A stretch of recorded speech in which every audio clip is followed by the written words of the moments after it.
37번 가겠습니다. 자, 37번 같은 경우도요. 자, contingency pricing에서 이 문장 굉장히 어렵죠.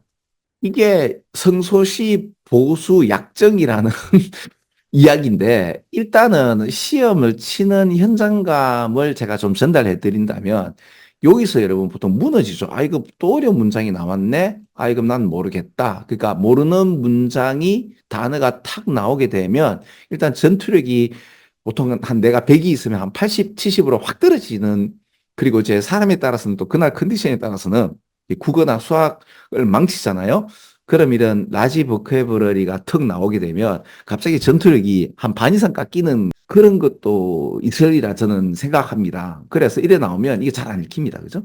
자, 그럼에도 불구하고 요렇게 읽어주라고 얘기를 했죠. 그럼 뭔가 얻어 걸리는 것이 있을 것이다. 맞죠? 요렇게, 요렇게. 자, 읽었다고 생각합니다. 하는데, 이게 contingency pricing이라고 해서, 그러니까 성소시 보수 약정이라는 이런 이야기가 나오는데, 이걸 다른 말로 뭐라고 하죠? result based pricing에서 결과를 근거로 하는. 그러니까 이제 변호사가, 내가 이기면 결과가 나와가지고 내가 승소했잖아요. 그럼 이겼으면 이겼기 때문에 돈이 오죠. 그럼 그중에서 내가 약간의 그 마진을 좀 먹겠습니다라는 이런 이야기가 나오는 거죠. 그죠? 아마 그럴 겁니다. 근데 거기에 관련돼서 수능은 한번 얘기했던 거를 다시 한번 더 얘기하죠. 그게 뭐예요? 10원이죠. 그러니까 컨틴전시 프라이싱이라는 것은 어떤 사건에 있어서 청구되는 방식인데요. 바로 이제 돈을 받지 않습니다. 언제까지? 요 케이스가 세틀드 되면. 그죠? 그래서 요 퍼센테지를 잡수는 이런 얘기가 나오는 거잖아요. 그대로 지금 그래서 37번에 이 문제를 무슨 말인지 몰랐다 하더라도 C를 먼저 잡는 경우는 대부분 C를 잡았지 않겠나 저는 생각을 합니다. 자, 보세요. C를 잡는 분들이 대부분이 보통 50% 이상 아닙니까? 그럼 29.1%하고 39.5%라면 68%, 거의 70%가 이렇게 답을 찾았단 말이에요. 일단 C를 찍은 거는 상당히 잘했다고 저는 봅니다. 거의 한 70%에 육박하는 그 이제 답을 맞췄다고 생각합니다. 자, 문제는 뭔가 하면 CBA인지 CAB인지를 많이 틀린 거예요. 그죠? 자, 그러면 처음에 그러니까 이렇게 읽고 난 뒤에 사실은요, 여러분들 이렇게 읽어도 문장이 맞을 수 있고요. 이렇게 읽어도 문장이 맞을 수 있거든요. 자, 그러면 이제 이걸 갖다가 제가 한국말로 해석을 하는 거는 여러분들 이제 블로그에 있으니까 우리는 좀 다르게 좀 고민해 볼 필요가 있죠. 그죠? 이런 걸 본으로 해서 여러분들이 이제 넘사벽 그 거래 순서를 보더라도 제가 제시 드리는 이런 방식으로 한번 해보면 좋겠습니다. A를 잡으면 무조건 답은 하나밖에 없으니까 아닌데 B나 C를 잡게 되면 이제 그 다음에는 두 가지가 굉장히 헷갈리는 문제가 나오죠. 그럴 때는 어떻게 하느냐? 제일 마지막을 한번 이렇게 읽어서 그러면 요 파란 거는 파란 거하고 한번 이렇게 매칭해 보시고요. 자, 이렇게 제일 마지막을 읽었을 때 요게 빨갛게 칠하면 요게 빨간 거하고 빨간 거를 같이 한번 매칭을 시켜 보는 거예요.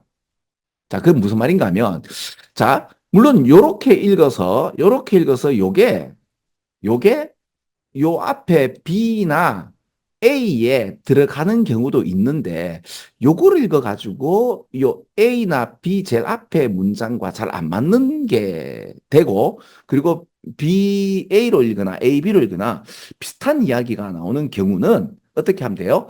요렇게 그렇죠. 교차를 하는 거죠. A 요래 읽고 요래 B 요래 읽을 때 하고 빨갛게 그죠?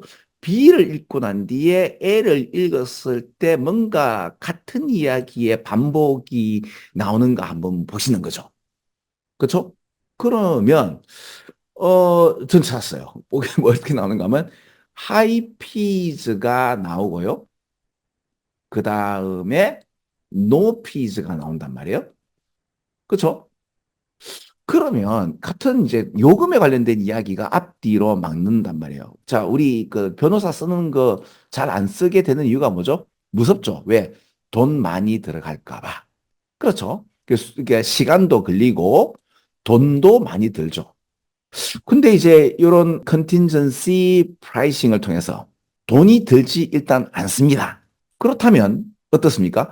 요거 A, B로 가는 경우가 더 낫겠네라고 하고 전체 문장을 한번 시간이 되면 읽어보시면 되는 거죠.